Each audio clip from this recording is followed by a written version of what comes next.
Hey, this is Kurt the Boat Doctor and Blinky, super salesman, super closer we call him. Yes, yeah, he could sell ice to an Eskimo, he could. Anyway, we're out here in 2500 Defiance, 2015. Got a nice deep bow to him, flare. You got a good reverse all the way back. You got a little lifting strakes. I call them more to keep the boat in a straight line. They do help to lift. I would probably suggest, if it was me, is to get rid of this and just do a standard winch with a cable or a strap on it. These really aren't made for bigger boats. And you do have like electric brakes with your actuator in your truck. That's there with your batteries. And this, if you wanted to use this, you're going to have to hook up a cable like this with the male end on your truck to plug in or carry a battery, which he probably did right here. Had a box at one time. And you got the heavy duty safety chains, and you got the straight out coupler, so you're looking probably about 21 inches from the bottom to the top, 2 5/16 ball. You got your eye hook for your coupler latch, which is good. I like those a lot better because when they latch, anchor pulpit. When you're coming off, be careful sometimes if it's like shallow water, because this could hit this. But if you're careful, you don't have to worry about that. You got the Lowrance radar, you got the LED light bar up front, the horn. Hailer horn on that, I think is just the horn for the PA and fog blast. That's not a big deal. Those things are cheap. You got your tuna outriggers, VHF antenna, sliding windows, bunks, gear bath oil hubs, brown good, white bad, 6 lugs, so these are heavy duty, probably about 80 to 110 on the torque. Got trailer brakes on that, like I say, and they are discs, and those are ST 75 R15, so those are heavy duty. You got a ladder, you got your active 3-in-1 transducer, speed wheel, you got your regular HDMI transducer over here, 4-blade stainless, 300 V6, stainless prop shaft, drive shaft, internal zincs on every cylinder. And on the block, you got also zinc here, you got zinc down there, and when these start turning white a little bit, get some corrosion X, just give it a quick little blast and keep that stuff off of there.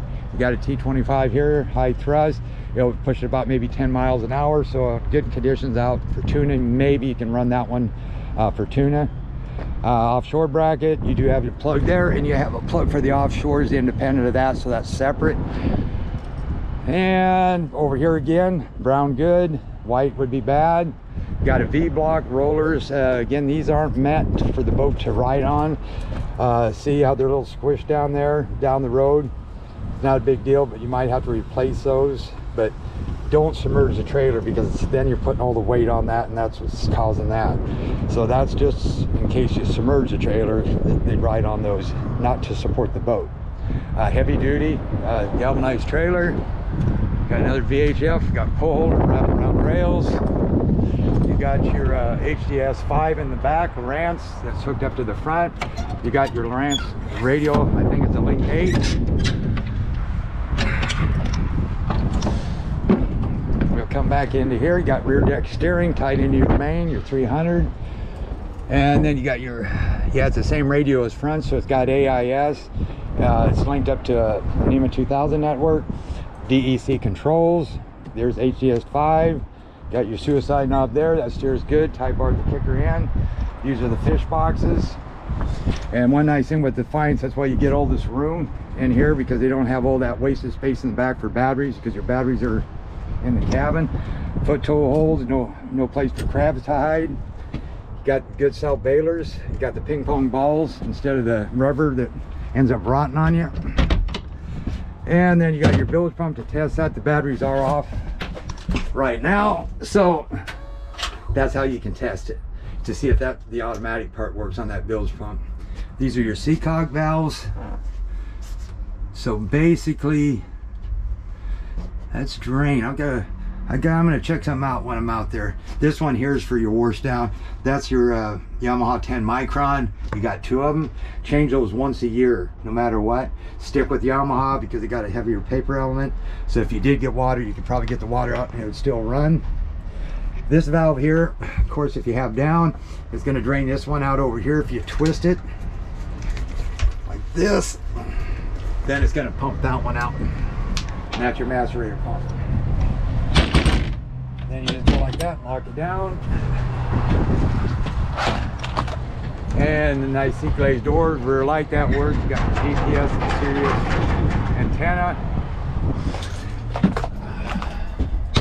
12-volt power point. Right here, that looks good. He added some of this stuff like this. This wasn't standard. And you got your, this is probably a 10 or a 12. You got your tach, you got your speed fuel, fuel flow, your fuel gauge, your trim tabs, your link 8. And then I'll show you a lot of this stuff when we're out there.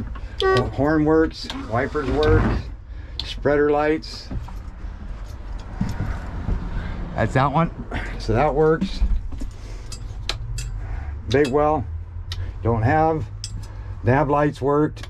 Bilge pump works. I just hear it. You got autos all the way down. This here's just to turn on manually. This would be auto. And then you got wash down. I can hear that. And I did not find a hose. So that's what wash down. Yeah. So I don't know on the. Okay, you got a battery charger right there. You got your battery switch right there. So you want to turn that on all. If you want to get real tricky, I ain't going to tell you this until you. Maybe I'll tell Paul about it, but I ain't going to tell anybody else. There's another secret. And then out the back, I think it's on the side out there, you've got a plug to plug into your battery charger. And this is where your batteries, and it should have dual batteries. There you go. And that's your drain here. So if you're hosing this, it goes in here, and there's a bilge pump in there. And this is stuff that he added right here. It used to have tackle drawers in there. It didn't come factory like this. And there's his cover, and then he's got a waste paper basket, I think, underneath. Yeah, there you go. And then this has been reinforced on that. Then you got your little lights back there. You got your red and your white here. The nav lights work. You got a compass. So now we're going to go in the water and check the rest of it. Don't you think so? Oh, we forgot one important thing here. Whoops, whoops. Aha! There's that thing. That's that automatic float. And it does have like a water detector in here too. I don't see on too many of those, but that's that ping pong ball down there, that cylinder. So say for some reason your bilge pump, your auto wasn't working on that, it would get up to that level and then it would set out an alarm. So then you say, hey, what's that alarm? Then you're going to check to see if there's water in there. Then you can turn it on manually. So that's what that's for. Okay, that's just to get to your rear deck, your hydraulic steering, that works, front works. Nice boat. Is it a nice boat? There's Super Closer. He likes it. He always likes it. Hey, this guy is fearless when it comes to boats. But don't, if you see a seal, don't say nothing. He's scared to death of seals. So I'm just letting you know. He's fearless when it's on the water, but seals really bug him for some reason. And don't ever if you see a spider, squish it. This is the boat doctor out.